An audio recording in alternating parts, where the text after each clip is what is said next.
हाँ जी, chapter number 12 है हमारा, chapter 12 LPP, linear programming problem.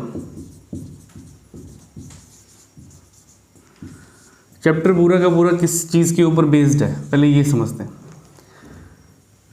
Problem, इस चैप्टर में किस तरह की प्रॉब्लम्स फेस करनी पड़ेंगी कि एक बिजनेस को के प्रॉफिट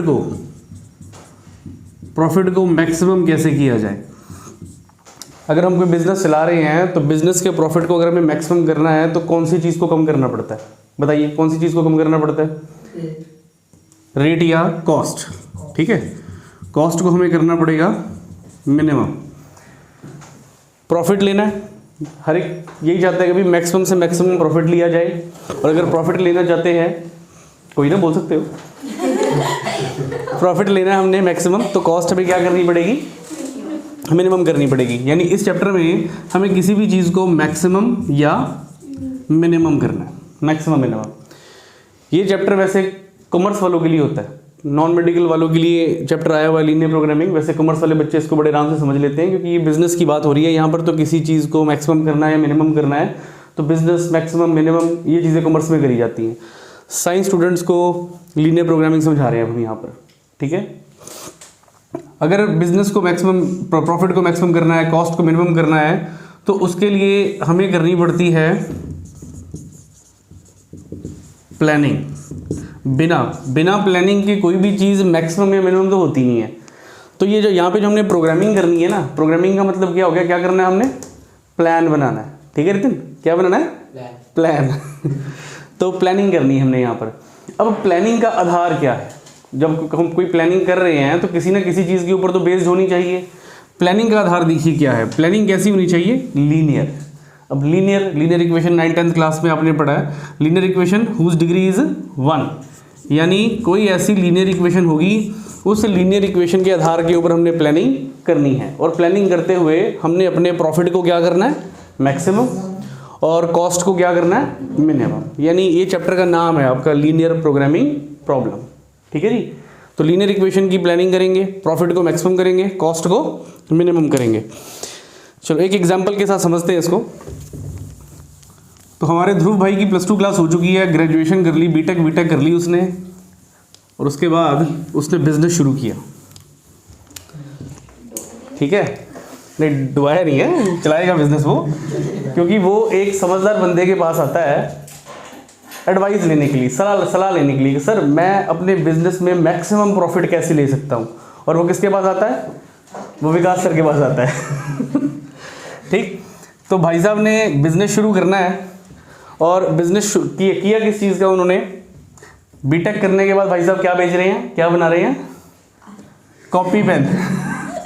कॉपी और पेन, 2 मशीनें लगाई इन्होंने, एक मशीन ए लगाई और एक मशीन बी लगाई। ठीक है जी, अब 2 मशीनें लगाई हैं उन्होंने। अब वो मेरे को पूछते हैं कि सर मैं मैक्सिमम प्रॉफिट कैसे ले सकता हूँ, कि मैं कितनी कॉपियाँ बनाऊँ या मैं कितने पेन बनाऊँ, किस में मेरे को ज़्यादा प्रॉफिट मिलेगा, कॉपी बनाने में, पेन बनाने में, या कॉपी और पेन दोनों बनाने में। ठीक, तो मशीनें उसके रिसोर्सेज हैं जिससे उसने काम लेना है। बिना मशीन के तो कॉपी पेन बनने नहीं वाला, यानी कुछ रिसोर्सेज होंगे इसमें जिनको हम यूज़ करेंगे। और हर एक बंदे की कोशिश ये होती है कि रिसोर्सेज को मैक्सिमम यूज़ किया जा सके, मैक्सिमम रिसोर्सेज वेस्ट नहीं होने चाहिए। अब पेन चलाते हो कैसे, मतलब अब पेन चलाते हो तो आधा पेन चलाने के बाद फेंक देते हो क्या? नहीं, कब तक चलाते हो? जब तक उसकी जान नहीं निकल जाती, जब तक वो ख़त्म नहीं हो जाता। मतलब आप रिसोर्स है आपका पेन, जिससे आप काम कर रहे हो, और आप उसको till the end proper use करते हो। ठीक, तो इनकी मशीनें हैं, मशीन ए और मशीन बी, तो ये इनके रिसोर्सेज हैं जो उन्होंने चलाने हैं, चलाकर इन्होंने कॉपी और पेन प्रोड्यूस करने हैं। ठीक, अब अपनी मशीन रिसोर्सेज को ये 100% यूज़ करना चाहते हैं। ठीक, अब मशीनों की भी कैपेसिटी है काम करने की। ये मेरे को बोलते हैं सर जो मेरी मशीन है ना, मैं 12 घंटे से ज़्यादा नहीं चला सकता। मशीन ए 12 घंटे से ज़्यादा नहीं चला सकता, मशीन बी भी 12 घंटे से ज़्यादा नहीं चला सकता। अगर मशीनों को 24 घंटे लगातार चलाया तो मशीनें क्या होंगी? खराब हो जाएंगी, ऑब्वियस सी बात है। ठीक है, तो ये कहते हैं जी मशीन ए में अगर मैंने एक कॉपी का यूनिट तैयार करना है तो मशीन ए ना 2 घंटे लगाती है, 2 आवर, 2 घंटे लगाती है कॉपी का यूनिट तैयार करने में, और मशीन बी जो है वो 1 घंटा लगाती है। ठीक, अब हम पेन की बात करें तो जो मशीन ए है वो 1 घंटा लगाती है पेन का एक यूनिट तैयार करने में, और जो मशीन बी है वो 2 घंटे लगा रही है पेन का यूनिट तैयार करने में। ठीक, और टोटल मैं ज़्यादा से ज़्यादा कितना चला सकता हूँ मशीन को? ज़्यादा से ज़्यादा 12 घंटे। 12 घंटे से ऊपर मैं मशीन नहीं चला सकता। अब आप मुझे बताइए कि भाई मैं कैसे काम करूं, कि मैं कितनी कॉपियां प्रोड्यूस करूं या कितने पेन प्रोड्यूस करूं मशीन ए से या मशीन बी से, ताकि मेरा जो प्रॉफिट है वो क्या हो जाए? मैक्सिमम हो जाए। अब ये दिक्कत है इनको, तो ये सलाह लेने के लिए आए हैं मेरे पास। तो मैं बोलूँगा बैठ भाई, देख करते हैं कोशिश, निकालते हैं तेरी प्रॉब्लम का हल। ठीक, तो जब इन्होंने मशीनें चलाई, कॉपी और पेन प्रोड्यूस किए, यूनिट प्रोड्यूस किए, तो उसके बाद इनको जो कॉपी में से प्रॉफिट हुआ, यानी जो कॉपी इन्होंने बेची, सेल करी, कॉपी का यूनिट सेल किया, वो इन्होंने 17 रुपीज़ में कॉस्ट में सेल कर दिया। कॉस्ट, ठीक है जी, कितने में सेल किया? 17 रुपीज़ कॉस्ट में सेल कर दिया। उसके बाद जो पेन का यूनिट है इन्होंने 5 रुपीज़ में सेल कर दिया। ये ₹5, ये ₹17 और ये ₹5 में सेल कर दिया।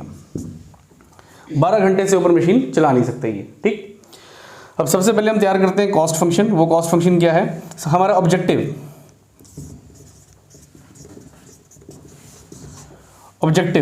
क्या है? हमारा ऑब्जेक्टिव क्या है?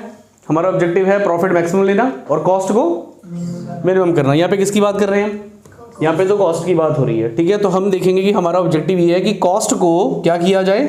कॉस्ट को मिनिमम किया जाए, कि कैसे हम कॉस्ट को मिनिमम कर सकते हैं। ठीक है, तो अगर कॉस्ट को मिनिमम कर रहे हैं तो ऑब्जेक्टिव फंक्शन कॉस्ट बन जाएगा। और अगर हम यहाँ पे प्रॉफिट की बात करते हैं, मान लीजिए प्रॉफिट की बात करते हैं कि एक यूनिट सेल करके कितना प्रॉफिट हुआ भाई साहब को? 17 रुपये प्रॉफिट हुआ कॉपी में से, और पेन में से कितना प्रॉफिट हुआ? 5 रुपये। तो हमारा ऑब्जेक्टिव क्या बन जाएगा? Profit maximum. हाँ, प्रॉफिट को फिर क्या करना पड़ेगा हमें?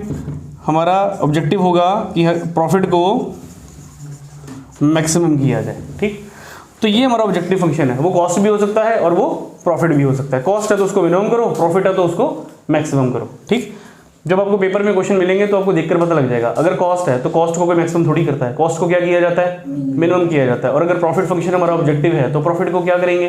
प्रॉफिट को हम मैक्सिमम करेंगे। ठीक, तो 17 रुपये का प्रॉफिट कॉपियाँ बेच के हो रहा है और 5 रुपये का प्रॉफिट पेन बेच के हो रहा है। ठीक, तो ऑब्जेक्टिव फंक्शन को z से डिनोट करवाया जाता है। ऑब्जेक्टिव क्लियर हो गया? ऑब्जेक्टिव का मतलब कोई गोल बना के रखा हुआ है, ठीक है, जिसको अचीव करना है हमने। तो ये हमारा जो z होता है वो ऑब्जेक्टिव फंक्शन होता है। ठीक, z, अब z क्या हुआ? हाँ जी, तो अब कॉपी हम बेच रहे हैं, पेन भी हम सेल कर रहे हैं। कितने यूनिट सेल कर रहे हैं? मैंने कंसिडर कर लिया कि भाई x यूनिट कॉपी सेल की मेरे भाई ने और y यूनिट मेरे भाई ने पेन सेल कर दिए। तो x यूनिट कॉपी सेल करने पे कितना प्रॉफिट हुआ सर को? तो ये आपके पास हो गया 17x। और y यूनिट पेन सेल करने पे कितना प्रॉफिट हुआ? 5। तो ये हमारे पास हो गया 5y। तो पेपर में अगर आपको ऑब्जेक्टिव फंक्शन बना बनाया मिला फिर तो अच्छी बात है। एनसीईआरटी की 12.1 एक्सरसाइज में आपको ऑब्जेक्टिव फंक्शन बने बनाए मिलेंगे, बनाने नहीं पड़ेंगे। ठीक है, ऑब्जेक्टिव फंक्शन के बाद नेक्स्ट हमारे पास होते हैं कुछ कंस्ट्रेंट्स। अब कंस्ट्रेंट क्या चीज़ होती है? वो होती है टर्म्स एंड कंडीशन। उन टर्म्स और कंडीशन को फॉलो करना पड़ता है। उन टर्म्स कंडीशन को फॉलो करते हुए हमें अपने प्रॉफिट को मैक्सिमम करना है। जैसे इन्होंने भाई साहब ने स्टार्टिंग में मेरे को बोल दिया था कि सर मैं ना 12 घंटे से ज़्यादा मशीन नहीं चला सकता। मैंने चला दी 24 घंटे मशीन, तो बस प्रोडक्शन पहले दिन ही होगी, फिर दूसरे दिन उसका बिजनेस ठप बंद हो जाएगा। क्यों? उसके रिसोर्सेज डैमेज हो जाएंगे, क्योंकि मैंने काम ज़्यादा ले लिया। तो कंडीशन लगाई हुई इन्होंने कि 12 घंटे से ज़्यादा नहीं चला सकते। हाँ, आपकी मर्जी है, 1 घंटा चलाओ, 2 घंटे चलाओ, 3 घंटे चलाओ, दिन में 8 घंटे चलाओ। क्या मैं सिर्फ 2 घंटे चलाऊंगा? मशीन अपने रिसोर्सेज को 10 घंटे के लिए वेस्ट कर दूंगा? नहीं, अगर 12 घंटे बोला है तो कोशिश मेरी यही होगी कि मैं मशीन ए को 12 घंटे तक चलाऊँ। ठीक, तो दूसरा इसमें से बनते हैं कंसंट्रेंट्स। अब कंसंट्रेंट्स क्या चीज़ होती है? कंसंट्रेंट्स बच्चों, ये आप बोल लीजिए टर्म्स एंड कंडीशन है। उसने कुछ टर्म्स कंडीशन मेरे को बता दी हुई है कि सर मेरी ना ये टर्म्स कंडीशन है, इनको फुलफिल करते हुए मुझे बताइए कि मैं मैक्सिमम प्रॉफिट को कैसे अचीव कर सकता हूँ। अब कंसंट्रेंट्स देखिए। हाँ जी, मशीन ए कितने घंटे काम कर रही है? 2 घंटे काम कर रही है। और मशीन बी कितने घंटे काम कर रही 1, और मशीन ए में पेन बनाने के लिए 1 आवर और मशीन बी में 2 आवर लगते हैं पेन बनाने के लिए। ठीक, तो पहले मशीन ए की बात करते हैं। तो 2 घंटे में मशीन ए कितने यूनिट प्रोड्यूस कर रही है कॉपी के x यूनिट, तो वो आपके पास हो गया 2x। और मशीन ए ही पेन भी प्रोड्यूस कर रही है, 1 आवर में कितने यूनिट प्रोड्यूस कर रही है, ठीक है, तो प्लस y। अब ज्यादा से ज्यादा कितने घंटे काम ले सकता हूं मशीन से मैं, ठीक है, हाँ जी बिल्कुल 12। अब मैं यहाँ पे इक्वल टू नहीं डालूंगा, अकेला इक्वल टू नहीं डालूंगा, ठीक है, लेस देन इक्वल टू 12, मतलब ज्यादा से ज्यादा 12 घंटे के बराबर या 12 घंटे से कम। ठीक, ग्रेटर देन नहीं डाल सकता यहाँ पर मैं, क्योंकि उन्होंने पहले कंडीशन दे दी थी मेरे को, इसीलिए हम यहाँ पे कंस्ट्रेंट्स में अप्लाई कर रहे हैं टर्म्स एंड कंडीशन, इनको फॉलो करना है हमने। उन्होंने बोला सर 12 घंटे से ज़्यादा नहीं मैं चला सकता, मतलब ग्रेटर देन 12 मैं नहीं ले सकता, मशीन खराब हो जाएगी मेरी। ज़्यादा से ज़्यादा 12 घंटे से कम जितना मर्जी चलाएं, ठीक है। तो 2x + y मशीन ए का पता लग गया हमें।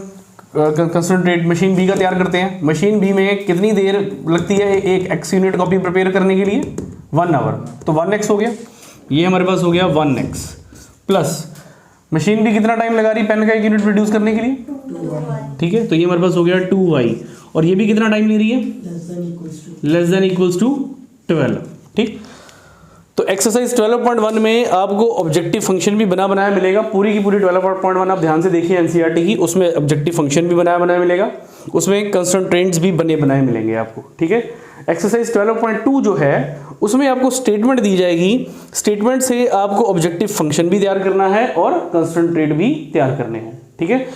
तो ऑब्जेक्टिव फंक्शन मिल गया, कंस्ट्रेंट मिल गया, अब इनकी प्रॉब्लम का सोल्यूशन निकालने वाले हैं हम कि हम किस तरह से कॉपी या पेन को मशीन ए या मशीन बी से प्रोड्यूस करवाएं ताकि इनको प्रॉफिट क्या हो, मैक्सिमम, और कितना प्रॉफिट मिले वो भी पता लगेगा अभी हमें यहाँ पर। ठीक, तो इसके लिए हमें ग्राफ ड्रॉ करते हैं।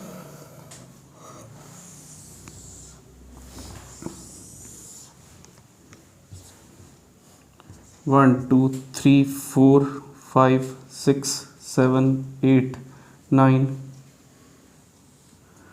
10 1 2 3 4 5 6 7 8 9 10।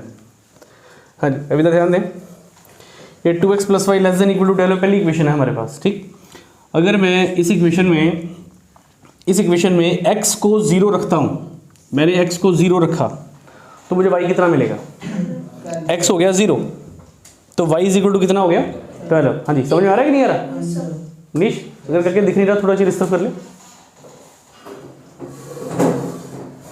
ओके। हाँ जी, रफ में कर देते हैं, थोड़ा सा देखिए, अगर आपके पास 2x + y है और मैं यहाँ पे इसको लेट कर लेता हूँ कि 2x + y किसके इक्वल, 2x + y किसके इक्वल, 12 के इक्वल, और मैंने अगर x को 0 पुट किया, x को 0 पुट किया तो x तो 0 हो गया, तो y कितना आ गया मेरे पास, y मेरे पास 12 आ गया होगा। ठीक, x को 0 पुट करने पे y मिल रहा है 12, और अगर मैं y को 0 पुट कर दूं, ठीक है जी, अगर मैं y को 0 पुट कर देता हूं तो 2 डिवाइड में आ गया, x कितना मिल रहा है मेरे को 6 मिल रहा है, तो y को 0 पुट करने पे x मेरे को मिल रहा है 6। तो कंस्ट्रेंट में से पहले 2 पॉइंट्स मेरे को मिल गए पहली इक्वेशन के। इसी तरह से सेकंड इक्वेशन की बात करते हैं। अगर मैं x को 0 पुट करता हूं,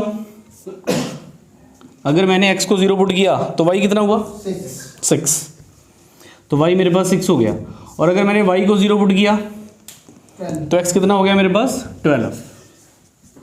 अब ये पॉइंट्स हम प्लॉट करते हैं, 0 1 2 3 4 5 6 7 8 9 10 11 12।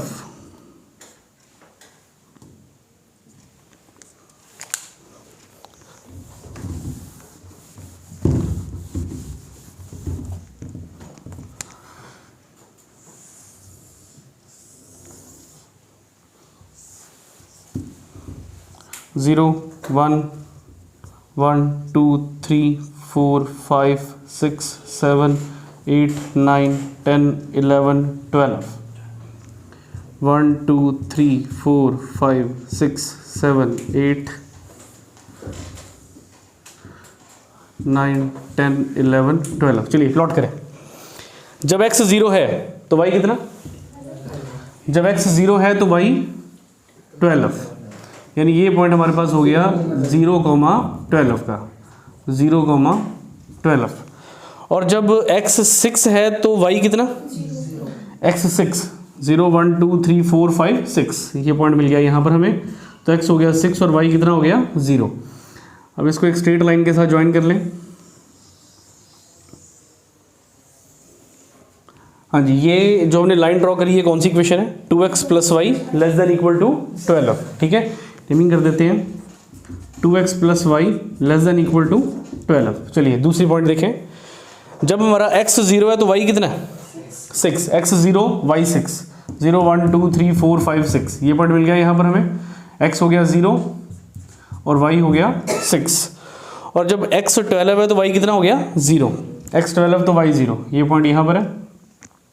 ये मिल गया हमें 12,0, इसको भी ज्वाइन करवा दें। चलो ये भी ज्वाइन हुआ। तो ये इक्वेशन हमारे पास है x + 2y <= 12, इतना डन।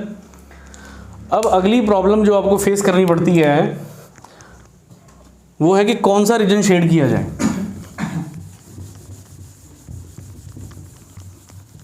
इक्वेशंस हमने लिख दी हुई हैं, कौन सा रीजन शेड किया जाए। देखो इसमें दो तरह के रीजन होते हैं, एक होता है बाउंडेड रीजन और एक होता है अनबाउंडेड रीजन। बाउंडेड रीजन अगर आपके पास आ गया, ठीक है, तो क्वेश्चन थोड़ा छोटा हो जाएगा, और अगर अनबाउंडेड रीजन आ गया तो क्वेश्चन थोड़ा सा बड़ा हो जाएगा, ठीक है। अब देखते हैं यहाँ पर कौन सा रीजन आता है, ठीक। बाउंडेड बनता है कि अनबाउंडेड बनता है। चलिए पहले हम इस इक्वेशन की बात करते हैं, 0 12 और 6,0 का पॉइंट जो हमें मिला हुआ है। आप इस इक्वेशन के लेफ्ट हैंड साइड के या राइट हैंड साइड के पॉइंट लेते हो। लेफ्ट हैंड साइड में कौन से पॉइंट आपके पास 0 है, 0 0, और राइट हैंड साइड में कौन सा पॉइंट आपके पास आ जाएगा 7,0। आप ये देखोगे, अब ये बात ध्यान से सुनना, क्योंकि शेडेड की प्रॉब्लम आती है, पता नहीं लगता कौन सा पॉइंट कहाँ पे शेड करना है। आप ये देखोगे कि ये इन लेफ्ट हैंड साइड के पॉइंट भर के कंडीशन फुलफिल होती है, ट्रू होती है, जो टर्म्स एंड कंडीशन आपने लगाई हुई हैं, या राइट हैंड साइड का पॉइंट भर के टर्म्स एंड कंडीशन फुलफिल होती है। लेफ्ट हैंड साइड में देखता हूँ, अगर इस पॉइंट से अंदर की तरफ लेफ्ट हैंड साइड देखता हूँ तो मैं कौन सा पॉइंट भर रहा हूँ, ये क्या है यहाँ पर 0 0, आप कोई भी भर सकते हो, ठीक। मैंने x की जगह पे 0 रखा और मैंने y की जगह पे 0 रखा, तो 0 + 0 कितना हुआ 0।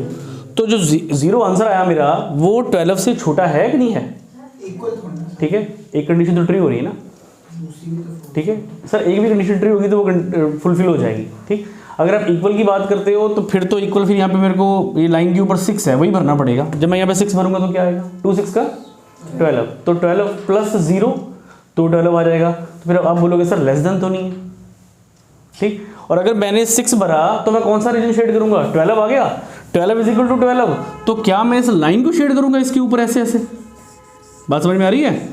अगर मैंने 6 भरा तो फिर मुझे तो लाइन ही शेड करनी पड़ेगी। अब लाइन शेड करूंगा तो क्या लेफ्ट वाला रीजन हुआ या राइट वाला रीजन हुआ, तो सर 6 तो भरने का फायदा ही नहीं है, इक्वल टू 12 लाने का तो फायदा नहीं है।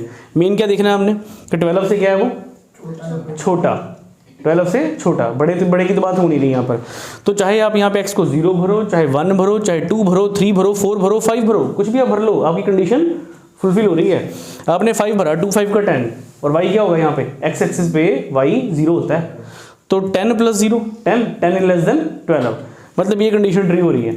अगर किसी को लगता है सर मैं उधर का पॉइंट भर के देख लूँ तो भर के देख लो। 6 के बाद क्या आता है 7, आपने यहाँ पे 7 भरा, 2 7 का 14, 14 + 0 14, 14 इज <12, नहीं गलत हो रहा है। इसका मतलब कि इस पॉइंट से लेफ्ट के सारे पॉइंट सेटिस्फाई कर रहे हैं। अगर सारे के सारे लेफ्ट के पॉइंट सेटिस्फाई कर रहे हैं तो जो इसका शेडेड रीजन होगा वो बाहर की तरफ कि अंदर की तरफ, ठीक है जी। ये लाइन थी ना हमारी, इस लाइन के अंदर की तरफ सारा का सारा शेडेड रीजन चलेगा, समझ में आ गया आपको। यानी ये पूरा शेडेड रीजन इस लाइन का बन गया। ऐसे दूसरी लाइन भी है हमारे पास, उसको भी चेक करते हैं। पेपर में आपको चाहे 2 इक्वेशनें दी हों चाहे 3 इक्वेशनें दी हो, कोई फर्क नहीं पड़ता। मान लो मेरे पास ये एक ही इक्वेशन थी, तो एक इक्वेशन का शेडेड रीजन मेरे को पता लग गया। अब अगर दूसरी इक्वेशन आ रही है तो हम उसका भी ऐसे ही पता लगा लेते हैं, अगर तीसरी होती तो उसका भी ऐसे ही पता लगाते हैं, ठीक। चलिए सेकंड इक्वेशन देखिए, मेरे पास सेकंड इक्वेशन में क्या है 12,0, ठीक है। तो एक तो मेरे को या तो लेफ्ट का पॉइंट भर के देखना है या राइट का भर के देखना है, ठीक है सर। जौन सा मर्जी ले सकते हो आप, कौन सा ले बताओ, ये वाला ले लें, ये वाला ले लें, नहीं उसका ये वाला होगा ना। हाँ इसका ये वाला होगा तो ये वाला पॉइंट ले लेते हैं, ठीक है। तो अब ये वाला पॉइंट लीजिए, x कितना 0, y कितना 6। अब आपने 0 और 6 लिया तो x आपके पास 0 हो गया, y कितना हो गया 6, 6 2 का 12, 12 इज इक्वल टू 12। तो मतलब मैं लाइन के ऊपर तो शेड करूंगा नहीं, यानी बात ये समझ में आती है कि जो पॉइंट लाइन के ऊपर है ना वो नहीं लेना आपने, या तो आपने उसके लेफ्ट का पॉइंट या उसके राइट का पॉइंट, क्योंकि लाइन के ऊपर का पॉइंट लोगे वो तो लाइन ही शेड हो जाएगी। अब आप बताओ जी इसके ऊपर वाला ट्राई करना है कि इसके नीचे वाला ट्राई करना है, ठीक है नीचे वाला ट्राई करना है। तो यहाँ पे कितना होगा फिर आपके पास 5 होगा, 0,5। तो 5 भर के देख लो, x को आपने भरा 0, y को आपने भरा 5, 5 2 का 10, तो 10 इज लेस देन 12। जी जैसे कि हम वो करते 12,0 तो इक्वल आए थे। हाँ तो सर इक्वल आते तो फिर मैं इस लाइन के ऊपर थोड़ी शेड करूंगा। तो आप ऊपर की तरफ करते हैं। नहीं सर, ऊपर की तरफ कैसे कर सकते हो आप? अगर आप 12 इक्वल टू 12 कर रहे हो वो तो 12 के बराबर हो जाएगा ना। किसके इक्वल हो जाएगा? 12 के इक्वल हो जाएगा। तो जब वो 12 के ऊपर हो जाएगा तो 12 से बड़ा कैसे कर सकते हो? ऊपर को करने का मतलब 12 से बड़ा, ठीक है। और उन्होंने पहले ही बोला कि सर मैं 12 घंटे से ज़्यादा मशीन नहीं चला सकता, मेरी मशीन ख़राब हो जाएगी। तो 12 आवर उन्होंने पहले कंडीशन लगा के रखी हुई है हमारे ऊपर। तो आपने लाइन के जो ऊपर पॉइंट है वो नहीं प्लॉट करने, वो नहीं भर के देखने, या तो लाइन के लेफ्ट का पॉइंट भर के देख लो या लाइन के राइट का पॉइंट भर के देख लो, जो आपकी इच्छा हो, ठीक है। आप भर के चेक कर लो कि आपको पता लग जाएगा कंडीशन सेटिस्फाई कर रही कि नहीं कर रही। अगर मैं 12 के बाद यहाँ पे 13 भर के देखता, 12 के बाद 13 भर के देखता, 12 के बाद 13 नहीं आता ना यहाँ पर। अगर मैं यहाँ पे 13 भरता तो y कितना हो गया 13, x कितना हो गया 13, 13 प्लस 0 13। तो क्या 13 छोटा होता है 12 से? नहीं, मतलब बाहर को तो मैं जा ही नहीं सकता, 12 घंटे से ऊपर मशीन चला ही नहीं सकता, ठीक है। तो फिर ऑब्वियसली बात है 12 से पहले का पॉइंट भरेंगे। 12 से पहले का पॉइंट क्या हो गया 11। जब आपने 11 भरा तो y हो गया 0, 11 plus 0 11, 11 is less than 12। Condition true हो रही है। शेडेड रीजन कहाँ? बाहर के अंदर की तरफ, अंदर की तरफ। चलिए शेडेड रीजन ये भी हमारा अंदर की तरफ हो गया। हाँ जी, थोड़ी देर पहले मैंने आपको बोला था कि भाई इसमें ना प्रॉब्लम्स जो आती हैं वो बाउंडेड की होती है और अनबाउंडेड की होती है। अब ये जो आपका रीजन है ना ये बाउंडेड रीजन है, क्योंकि सारा का सारा अंदर की तरफ है, इससे बाहर तो जाने नहीं वाला। अगर इससे बाहर जाएगा, इन कंडीशंस में जितने भी क्वेश्चन आप देखोगे यहाँ पर कंडीशन में x is greater than equal to 0 और एक y is greater than equal to 0 जरूर लिखा होगा। इनका मतलब समझ लीजिए क्या है, हर क्वेश्चन में आपको यही मिलने वाला है। इसका मतलब ये है कि जो x यूनिट आप प्रोड्यूस कर रहे हो मशीन ए से वो 0 से बड़ा होगा। अगर मान लो 0 हुआ तो मशीन नहीं चली, काम नहीं कर रही, मशीन बंद रखी हुई है। अगर मशीन बंद रखी है तो इसका मतलब x भी 0, x की प्रोडक्शन भी 0, कॉपी प्रोड्यूस नहीं हो रही, y की प्रोडक्शन भी 0, पेन प्रोड्यूस नहीं हो रहे। तो ये प्रोडक्शन कभी नेगेटिव नहीं हो सकती, प्रोडक्शन हमेशा पॉजिटिव होती है या 0 होती है। 0 किस केस में होगी? जब मशीन बंद रहेगी। और अगर इन्होंने मशीन चला दी तो फिर इनकी प्रोडक्शन होनी शुरू हो जाएगी, तो वो प्रोडक्शन ग्रेटर देन 0 होगी। x भी ग्रेटर देन 0 और y भी ग्रेटर देन 0। इतनी चीज़ क्लियर। अब जब ये दो शेडेड रीजन हमने बना दिए, ये हमारे बाउंडेड शेडेड रीजन है क्योंकि ये अंदर की तरफ है हमारे पास सारे के सारे। अब आप ये देखिए कि इस लाइन के नीचे कौन सा शेडेड रीजन आपको दिख रहा है। इस लाइन के नीचे आपको ये सारा का सारा शेडेड रीजन दिख रहा है, ये सारा इस लाइन का शेडेड रीजन है। अब मैं आपको अगर पूछूं कि ये शेडेड रीजन किस लाइन का है तो आप क्या जवाब दोगे? आप जवाब दोगे सर x प्लस 2y का शेडेड रीजन है, ये वाला x प्लस 2y का शेडेड रीजन है। फिर मैं आपको बोलूँ भाई इस लाइन का शेडेड रीजन कौन सा है, तो आप बोलोगे सर ये सारा का सारा इस लाइन का शेडेड रीजन है। वैसे कॉमन रीजन को नहीं शेड करते सर अब वहीं पे आने वाले हैं हम, वहीं पे आने वाले हैं। ये रीजन किस चीज़ का? ये रीजन जो है ये 2x प्लस वाई का है। अब आप ये देखिए कि ये रीजन इसका, ये रीजन इसका, ये रीजन किसका है? ये कॉमन रीजन। मतलब ये रीजन जो है ये इस लाइन का भी है, इस लाइन का रीजन भी है यहाँ तक, और इस लाइन का रीजन भी है, और इसका ये है। तो यानी ये कॉमन रीजन हो गया हमारे पास, ये हमारा कॉमन रीजन। तो जो हमें कॉमन रीजन मिल गया उसको रख लो, बाकी की ज़रूरत नहीं है तो उसको हटा देते हैं हम यहाँ से, ताकि कोई कन्फ्यूजन ना हो। हमने अभी पॉइंट्स भी प्लॉट करने हैं। तो जो कॉमन रीजन होगा वो कॉमन रीजन हमने लेना है, ठीक है। अब इस रीजन में ही हमें अपने प्रॉफिट को मैक्सिमम करना है, और अगर कॉस्ट फंक्शन होता तो कॉस्ट को मिनिमम करना है, ठीक है। तो चलिए देखते हैं। कैसे होगा ये? अब एक कॉर्नर पॉइंट मेथड आता है, कॉर्नर पॉइंट, उस कॉर्नर पॉइंट मेथड की हेल्प से हम अपने प्रॉफिट फंक्शन को मैक्सिमम करेंगे। प्रॉफिट फंक्शन को किससे रिप्रेजेंट करवा दिया हमने यहाँ पे? ऑब्जेक्टिव फंक्शन z के साथ, ठीक है। तो कॉर्नर पॉइंट मेथड क्या चीज़ है भाई? कॉर्नर पॉइंट मेथड में अब देख लीजिए आपके पास कितने पॉइंट्स आ रहे हैं। इस रीजन के कॉर्नर के पॉइंट ढूंढने शुरू करिए। एक पॉइंट तो बच्चों मिल गया हमें, कौन सा? 0,0 का पॉइंट मिल गया। एक कौन सा मिल गया? 0,6। एक कौन सा मिल गया? 6,0। एक ये पॉइंट भी है, पॉइंट ऑफ इंटरसेक्शन दोनों लाइंस का। अब ये पॉइंट आपको पहले पता करना है, तो इधर से 4 और इधर से भी 4 लग रहा है। बाकी अगर आपको डाउट है तो आप इन दोनों इक्वेशंस पे एलिमिनेशन मेथड लगाकर ट्राई कर लो कि क्या बन रहा है, ठीक है। चेक कर लो ज़रा। पहली इक्वेशन हमारे पास 2x + y = कितना? 12। और दूसरी इक्वेशन x + 2y = कितना? 12। हाँ जी, एलिमिनेशन मेथड लगाया, 1 से ऊपर 2 से नीचे, तो कितना हो गया? ये हो गया 2x + y = 12, 2x + 4y = 24, minus minus minus this and that cancel, 4 1 कितना बचा? -3y। 24 में से 12 होगा तो कितना बचा? -12, माइनस एंड माइनस कैंसिल, तो y = 4। अच्छा y 4 मिल गया, तो y यहाँ पे 4 रख लो, +4 इधर क्या हो जाएगा? -4, 12 - 4 8, और 2 आया डिवाइड में, 8 / 2 x भी हमें मिल गया 4। मतलब हमें x और y दोनों के दोनों 4 और 4 मिल गए। अगर कभी कंफ्यूजन हो कि भी क्या पॉइंट आ रहे हैं, नहीं पता लग रहे प्रॉपर आपको, तो आप एलिमिनेशन लगाकर इन दोनों इक्वेशनों को सॉल्व करके देख लेना, जो आए वही पॉइंट यहाँ पर लिख देना, ठीक है।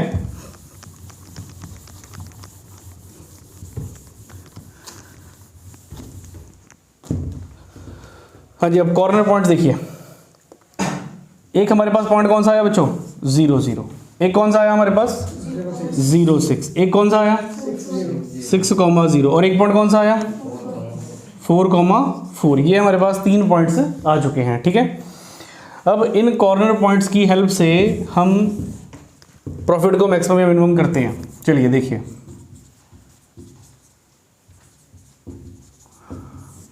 ये कॉर्नर पॉइंट और ये हमारा ऑब्जेक्टिव फंक्शन। ऑब्जेक्टिव फंक्शन क्या था हमारा? 17x + 5y। पहला कौन सा पॉइंट ट्राई कर रहे हैं हम? 0 0। अगर पहला पॉइंट हमने रखा 0 0, मतलब x की प्रोडक्शन भी, कॉपी की x यूनिट की प्रोडक्शन भी 0, पेन की y यूनिट की प्रोडक्शन भी 0। इसका मतलब मशीन क्या कर रही है? मशीन बंद है आपकी। अगर आपकी मशीन बंद है तो क्या प्रॉफिट मिलेगा? नहीं। अब हम उसको पहले तो बोलेंगे क्या कि मशीन बंद नहीं करनी, ठीक। तो x को आप 0 भर रहे हो, y को भी आप 0 भर रहे हो, तो z आपके पास क्या हो गया? ओवरऑल 0, ठीक। दूसरा पॉइंट कौन सा मिला? 0,6। मतलब x आपका 0 है और y आपका 6 है, तो x आपका 0 है और y आपका 6 है, तो आपको आंसर क्या मिला? 30। तो अगर ये भाई साहब सिर्फ और सिर्फ कॉपियों को 0 कर देते हैं और कितने पेन प्रोड्यूस करते हैं? 6 पेन प्रोड्यूस करते हैं, तो कितने रुपए प्रॉफिट मिलेगा इनको? 30 रुपीज़ प्रॉफिट मिलेगा इनको। यहाँ से ये समझ में आ रहा है, ठीक है। नेक्स्ट अगला पॉइंट हमारे पास क्या है? 6,0 6,0 z = 17, x हो गया 6 और y हमारे पास क्या हो गया? 0। 6 5 का 30, 6 1 का 6 7 8 9, कितने रुपए प्रॉफिट हुआ? 90 रुपीज़। और अब अगर ये सिर्फ कॉपी प्रोड्यूस करते हैं और पेन को प्रोड्यूस नहीं करते हैं, तो कितना प्रॉफिट हो रहा है? 90 रुपीज़ प्रॉफिट हो रहा है। इसके अकॉर्डिंग क्या लगता है, क्या प्रोड्यूस करना चाहिए इसको? नोटबुक को प्रोड्यूस करना चाहिए। नोटबुक की प्रोडक्शन बढ़ानी चाहिए और पेन की प्रोडक्शन कम कर देनी चाहिए।